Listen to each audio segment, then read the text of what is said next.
ኤርትራ ድንበር ጥሒሱ ኣትዩ ስርዓት ብልጽግና ሓምለ 25 2018 ኣብ ለሊ ኣብ ዕለታዊ ስርሑ ዝነበረ ሰራዊት ትግራይ ኣርሚ 70 ብድሮን ሚሳኤል ታንክታትን እግረኛ ሰራዊትን ዝተሓገዘ መጥቃዕቲ ምፍጻሙ ፍልፍላት ዝሓበሩ ኮይኖም ሰላም ፍታትን ኩራትን ናይ ሰመረሽ ተኸታተልትና ከመይ ጽንሑ ሎሙ ነምዝል ተለመደ በሐድሽ ዜናታት ተመልሰ መጽየኩም ይኹም ንስቻና ሓድሽ ተንቁልኩም ላይክ ሼር ሰብስክራይብ ጋር ይትርሱ ዝቪዲዮ እንታላ ኩሉ ሰብ ክባጽሕ ላይክ ጋር ጀምሩ ሰራዊት ኤርትራ ድንበር ጥሒሱ ኣትዩ ናብ መሬት ኢትዮጵያ ኣትዩ እዩ ለዚ እዚ ዝገብር ዘሎ ዝስሕብ ሓይሊ ስለ ዘሎ እዩ ነገር ግን ድማ በዋናነት ኢትዮጵያ ናይ ምብታን ድሌት ዘለዎ ሰራዊት ኤርትራ ምኽንያት ገይሩ ጽምዶ ምኽንያት ገይሩ ኣትዩንሎ ይላል ሰራዊትን ሲቪል ለመራርሓን ኤርትራ ናብ ጎሎመኸዳ ወረዳ ዝባን ሕጻ ዝበሃል ኣትዮም ትማሊ ይብል ሓምለ 26 2018 ኣትዮም ንዮም ሰንበት ምድሪ ከምዚ ኣትዮም ኢሉ ይቕምጥሞ ላዕላዊ ድንበር ጥሒሶም ናብዚዩ ናብዚ ወረዳ እዙዩ ዝኣተው ናይ ህወሓት ማእኸላይ ኮሚቴ ዝሰረኸብሉ ናይ ቲዲኤፍ ኣመራርሓ እውን ዝሰረኸብሉ ከም ዝነበረ ናይ ሻዕብያ ወታደራውን ፖለቲካውን ኣመራርሓ ካብ ሰንዓፈ ከባቢ ዝመፁ ፖለቲካዊ ኣመራርሓን ጠቕላላ ዓበይቲ መራሕቲ ዝበሃሉ ናይ ኤርትራን ከም ዝሰረኸቡ እውን ይገልጹ ቪድዮ ከሪአኩም እየ ንምንታይ ከም ዝኣተው እውን ክሕብረኩም እየ ኢትዮጵያ እንታይ ትብል ከም ዘላ ግን ብደንብ ጌርና ንርአዩ ሚድያታት ትግራይ ህዝብን ህዝቢ ረኽቢ እዩ ዳ ኣይበልኦ እምበር ይብሉ ሚድያታት ትግራይ ትግራይ ቴሌቪዥንን ድምፂ ወያነን ህዝብን ህዝቢ ረኽቢ ኢሎም ደኣ የቕምጡ እምበር ኣብ መንጎ ክልቴና ናይ ልምዓት እምበር ናይ ጥይት ድምፂ የብሉን ክብሉ ዝወዓሉ መራሕቲ ትግራይ ጽምዶ ብዝብል ምኽንያት ገይሮም እዮም እቲ ጽምዶ ከዓ ኢትዮጵያ ናይ ምብታን ሽርሒ ምዃኑ ንረዳእ ኢና ይብሉ ናይ ሓባር ጸላኢ ሓቢርና ክንድምስስ ኣለና ኢሎም እውን ተዛሪቦም እዮም ዋና ነገር እቲ ሽግር ንምንታይ ተፈጠረ ቅድሚ ሕዚ ዝነበረ ሽግር ተፈጢሩ ዝነበረ መንጎ ዝኽልቲኡ ህዝቢ እዚዩ ተፈጢሮም ዝነበሩ ሽግራት ንምንታይ ተፈጠሩ ዝብል ጓህን ካልኢን እንታይ ኮነ እቲ ሽግር ዝበሃል ዝነበረ ተኣልዩ ናብዚ ምብጻሕና ይተዓብይ ነገር ኢሎም ክደዓዓሱ ዝወዓልኹም ምዃኖም ብጽምዶሽም ድንበር ጥሒሶም ምእታዎም ግን እዚዩ ዓለም ለኻዊ ወንጀል እውን ፈጺሞም እዮም ኣብ ልዕለይ ናይ ላዕላውነት ጥሕሰት ፈጺሞም እዮም ትብል ፕሪቶሪያ ምስ ዘኹረፎ ብፕሪቶሪያ ብስምምዕ ፕሪቶሪያ ምኽንያት ምስ ዝኾረ ኢሳያስ ኣፈወርቂ ይለሓሓሱ ኣለዉ ሕወሓት ጌታቸው ረዳ ቅድመ ዋርሕ መዘዝ ከምጽዩ ምስ ኢሳያስ ዝገብርዎ ዘለዉ መቀረራብ ኢሉ ከም ዝነበረ ጻድቃን እውን ምስ ኢሳያስ ጽምዶ ምግባር ማለት ምስ ኢሳያስ ሓቢርካ ንምስራሕ ምውሳን ማለት ኩናት ምእዋጅ ምዃኑ ኣብ ልዕሊ ኢትዮጵያ ኩናት ምእዋጅ ምዃኑ ጻድቃን እውን ገሊጹ እንተነበረ 75-76% ወንጀል ኣብ ልዕሊ ትግራይ ዝተፈጸመ ምስ ዝፈጸመ ሰብ እዚ ብመጽናዕቲ ጀኖሳይድ ዝወፀ እዚ ምስ ዝፈጸመ ሰብ ጽምዶ ኢሎም ብሽም ጽምዶ ላዕላውነት ኢትዮጵያ እናጣሓሱ ምእታዎም ኢትዮጵያ ብዘይ ምንም ሰጋእ መጋእ ኣብ ልዕሊ ክልቲኦም ስጉምቲ ክትወስድ ዘኽእላ ምዃኑ ይገልጹ እዚ ሕዚ ንሶም ዝብልዎ እዩ ሕዚ ናብቲ ሓቂ ንምጻእ ተራኺቦም ድዮም እዩ ሰራዊት ኤርትራ ቦርደር ጥሒሶም ናብ ትግራይ ኣትዮም ድዮም ናብ ትግራይ ዝኣተውሉ ምኽንያት ከኣትዮም እንተኾይኖም እንታይ እዩ ኣበይ ከባቢ እዮም ኣትዮም እንታይ ይመስል ነይሩ ዝብል ንእሽተለን ቪድዮ ከሪአኩም እሞ ድሕሪ ናብቲ ሓቃዊ ትርጉሙ ከዓ ክመጽእ ኢና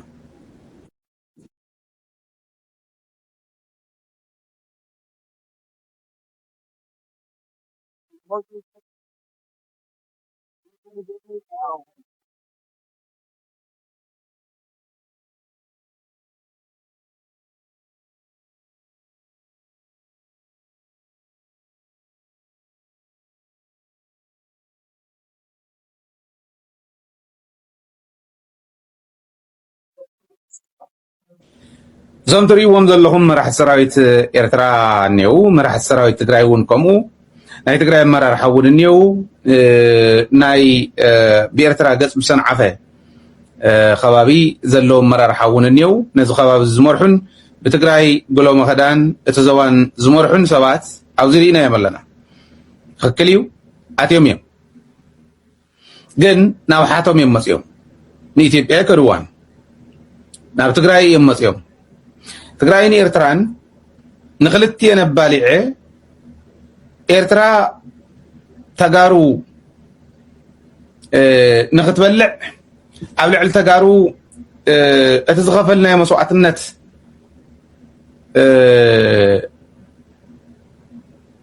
እንትፍፅም ተሎ ኣብይ ኣሕመድ ንክትሕግዝ ኮንትራት ተፈራሪሙ ዘምፀ ሰብ ኤርትራውያን ብረት ሒዞም እንታይ ኮነስ ከም ትሕዚ ትርእይዎ ዘለኹም ናይ ኤርትራ ሰራዊትን ናይ ኤርትራ ሰራዊት መራሕትን ናይ ሲቪል መራሕትን ከምቲ ትርእይዎ ዘለኹም ባንዴሮም ሒዞም ባንዴራ ትግራይ እውን ኣኽቢሮም ተጋሩን ኤርትራውያንን ብትግርኛ እንዳውግዑ ሰላም ምፍጣሮም ንኢትዮጵያ እውን ክሕጉሳ ነይርዎ ድሕሪ 24 ሰዓታት ደው ዘበለ ኩናት ሸረሪና ካልኦት ሓደሽቲ ምዕባለታት ተሰሚዖም ኣለው ኣብዚ ግንባር እዚ ኣድሂቦም ዝወፁ ዘለው ተኸታተልቲ ዜናታት ክሳብ ሕጂ ኣዘራራቢ ኮይኖም ኣለው ድሕሪ ደውታ ኩናት ሸረሪና ሕዚ ብኻልእ ግንባር ገዚፍ ከቢድ ሰራዊት ትግራይ ይቕፅል ኣሎ እዚ ስዕቡ ድማ መንግስቲ ኢትዮጵያ ካልእ ሓይሊ እውን ክተት ዝብል ጻውዕቱ ነቕሪቦሎም ሰራዊት ኤርትራውን ተጸምቢሮሎም ናብ ምንታይ ተጸምቢሩ ብዝርዝር ጻንሒትኩም ሳና ክኸውን ከሎ ክትሰምዑኹም ግብፂ ኣብ ሱዳን ብኹናት ንዝዓነወ ግድብ ጀበል ኣውልያ ክትዕሪ ምዃና ሰሚዕና ኣለና ግብፂ ምስ ሱዳን ዘለዋ ርክብ ኣዝያ ተጠናኽር ከም ዘላ መግለፂ ኮይኑ እውን መፅኦም ዶናልድ ትራምፕ ምስ ኢራን ሓድሽ ዘተ ክጅምሩ ምዃኖም ኣብ ዝገለጽሉ ቅጽበት ሰዓት ከይመልኦ ከሎ ኢራን ሓሶት ክትብል መልሲ ሂባላ ምስ ትራምፕ ምስ ኣሜሪካ ዝርብ ኣይገብርን ዘለኹ ኣይገብርን እውን ክትብል ብትሪ መግለፂ ኣውፅያላ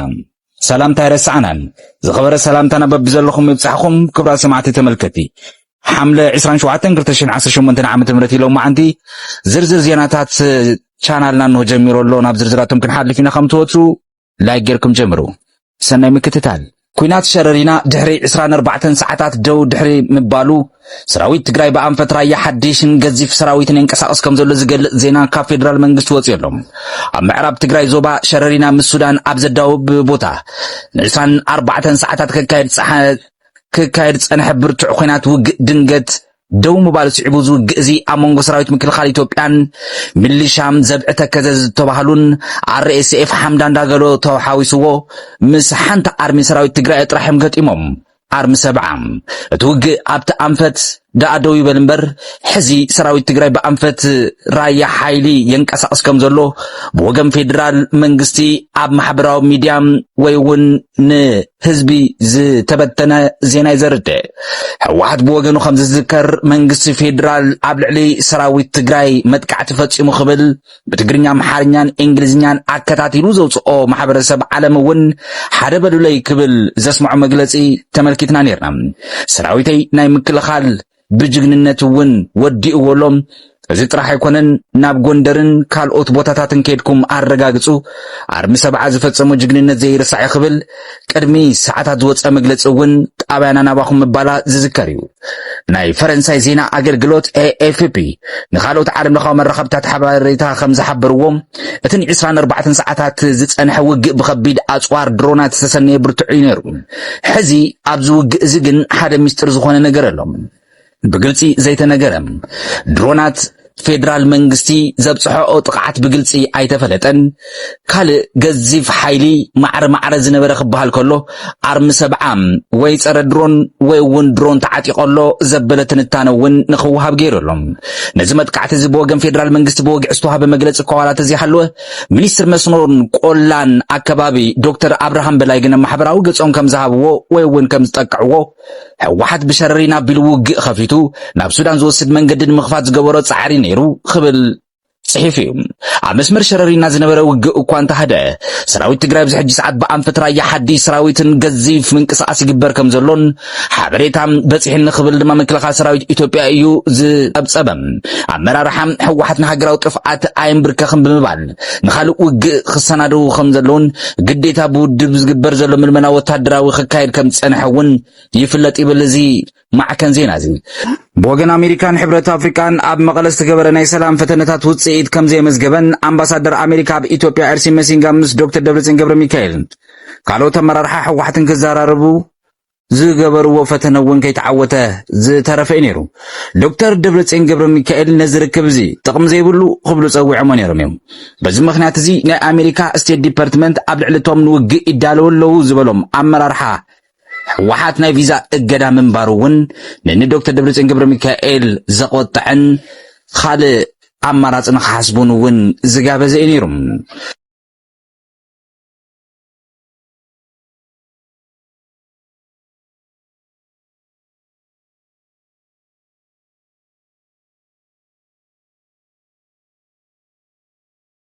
سراويت إيرترا تسأمبيرو لهم إيرترا نتب سعود عرب زمرة حديش نايك أيح بحر وتادرا وحبرت تحاويساتو تسأمبيراتو لهم أبزسو من زي بسعود عرب أبقاس النتوي ون ملع عالستا مسرة حديش نايك أيح بحري وتادرا وحبرت مس إيرترا زي متكاسو عبي مزرار بأجندا خوينو مسؤول حزقاري انتو خونا جن بيزنس إنسايدر استبهالم زينا معكن أبزوصو حديش مرداتا إيرترا ون كفل نايز حديش نايك أيح بحري حقازي وتادراوي متخخاب جنبار مفتقرة عافيت أدلهم سعود عرب أبك أيح بحري مناي حطي عتقات زقبر زولو ناي مراخب معقات سقات المكل خال زعلمم ناي حبار ناي بحري تتتها مكل خال متحببار بتوق عنقو Collective Maritime Defense Corporation across the Red Sea باب المندب ستريت and Gulf of Aden إلهم تسوعوه نبوزحات حاجرات زوبا زعكبه ون مخان زفلتين رويترز انتايلو صبصيبو بزعبا زغدايزي رويترز كرم حجي ابزو صبصاب صاوعت زبصحنن زرغاغصان حاجرات اب زنبرال وان ناي ايرترا شم ايتتقسن نيرو ازي بزح تنتانن زرباتاتن زلعلي نيرو ايرترا لعلي شحن كل 200 كيلومتر زنوحاتو ناي قيح بحري جمجم زلوا حاجر كنسام سما زي متقاسو نبوزحات سبات اغريمو نيرو نزخونتات زون منغس إثيوبيا خنبلص وسيدون ناي بعلو مغلص بدحر مصنح حزي مسقيح بحري بجيوغرافي زي تأساسر هاجرات ون انتخونا ابز متخاب زخدمان كلوام إيرترا زي مستافايو بزح سب زغرم نيرو حزقن إيرترا بدبداب بزنس سرعت تصوي علم يكون امبر بيزنس انسايدر ون ابزي زينو ازي دحر وحد ساعات تبزو حبريتا إيرترا ناي زوتادراو متخاب جنبار اكال كوينا مستافا ترغاغيصلوم بريكنج نيوز كبلون ننبابب تعلو ناي هرمز مصاببو بمعصاو ناي ندادي فرياتات بقللو ناب دغخت لغزي كعلت سعود عرب قيح بحري كم كان اي مواصو خطقملو ابز غبرتو فتنم بناي حتي عطقات عبي سقعات فطيرو لاي حتي كاب ناي سعودي ودبات زبقسا مراغب اب قيح بحري انت رخبين كعنواني خبل مطنقق تسمعون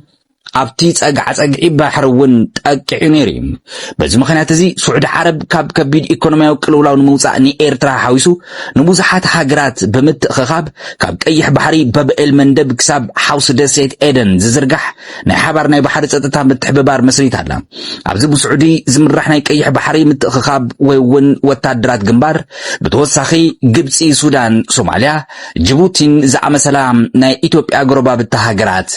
ابزي تعتاتين الوام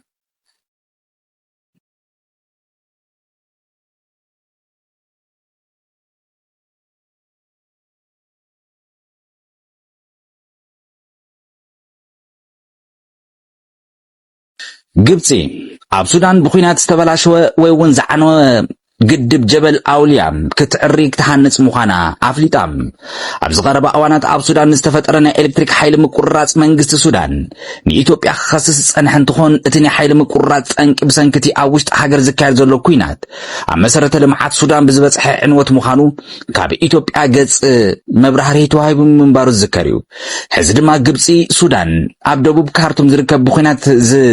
فرس قدب جبل أوليا نمعريني 16 عارح مدب أوصيان تسمع معنا لم سودان بوست استبهاد مع كنزينا ميستري حرشا مسنو سودان بمتكاس أبزوت صوت أبتقدب زنبرد الليل بسنكناي قلت أوف ወሃቢ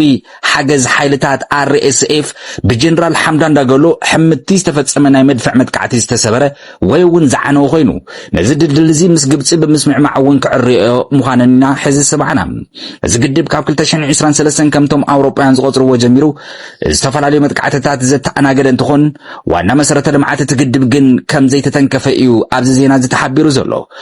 ኣብ ካርቱም ዝተኣከቡ ናይ ክልቲአን ሃገራት ሱዳንን ግብፅን ቴክኒካዊ ኮሚቴታት ኣብ ዝገበርዎ ዘተነቲ ዝጣነወ ድልድል ንምትካ ኣብ ውሽጢ 4 ወርሒ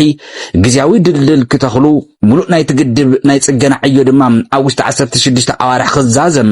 ተስማዕሚዖም ኣለዉ እቲ ካብ ካርቱም ንደቡብ ኣንፈት 40 ኪሎ ሜትር ርሒቑ ዝርከብ ግድብ ጀበል ኣውልያ ኣብ ፈረንጂ ኣቆጻጽር 1937 ዝተሃነጸ ኮይኑ 3.5 ቢልዮን ኪቢክ ሜትር ማይ ከም ዝሕዝ ድማ ብዛዕባ እቲ ግድብ ክነጻርን ክንእልሽን ከለና ዝረኸብናዮ ሓበሬታ እዩ ዘረጋግጽ ካብ ናይ ኤሌክትሪክ ሓይሊ ምምንጫው ብተወሳኺ ናይ መስኖ ሕርሻን ንዓሳ ምግፋፍን ዓብዪ ኣገልግሎት ዝህብ ምዃኑ እውን ምዚ ሓበሬታ እዚ ተተሓሒዙ ድሕረ ባይታ ትበዓል ግድብ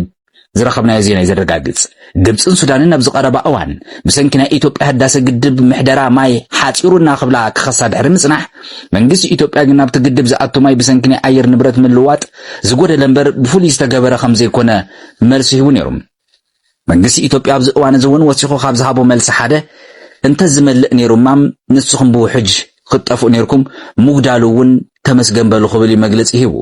ኢትዮጵያ ቅድሚ እቲ ኩናት ምስ ሱዳን ብዝነበራ ውዕል መሰረት ንኸም ገዳሪፍ ከሰላ ዝኣመሰላ ናይ ዶብ ከተማታት ሱዳን ካብ 100 ክሳብ 200 ሜጋዋት ኤሌክትሪክ ተቕርብ ነይራ ድሕሪ እቲ ኩናት ሱዳን እምበኣር ካብ 9 ክሳብ 100 ሚልዮን ዶላር ዝኣክል ናይ ኤሌክትሪክ ዕዳ ዘይከፈለት እንተኾነት እውን ኢትዮጵያ ነዚ መሰረታዊ ሓይሊ ቀረብ ኣያቋረፆቶ ነይራ ሱዳን ነቲ ኣብ ውሽጢ ብኩናት ዝመፀ ናይ ኤሌክትሪክ ምቁራፅ ናብ ደገ ብምልኻኽ ንኢትዮጵያ ክትኸስስ ፈቲና እያ ዝብል መልስን ትንታነን ሓበሬታን ድማ ብወገን ኢትዮጵያ ዝስማዩ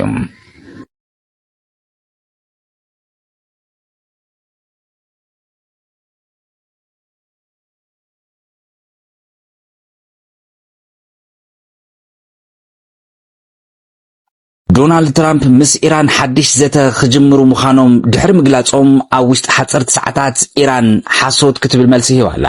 ፕሬዚደንት ኣሜሪካ ዶናልድ ትራምፕ ኣብ ልዕሊ ኢራን ክፍጽምዎ ዝሓስብዎ ከቢድ ወታደራዊ መጥቃዕቲ ምእጋዶም ስዒቡ ምስቲ ሃገር ሓድሽ ናይ ሰላም ዘተ ክጅምሩ ምዃኖም ፍለጡለ ኢሎም ኣለዉ ትራምፕ እቲ መጥቃዕቲ እንተተፈጺሙ ካብ ካልኣይ ውግዕ ዓለም ነጀውቲ ዝዓበየ ምዃኑ እዩ ክብልኦም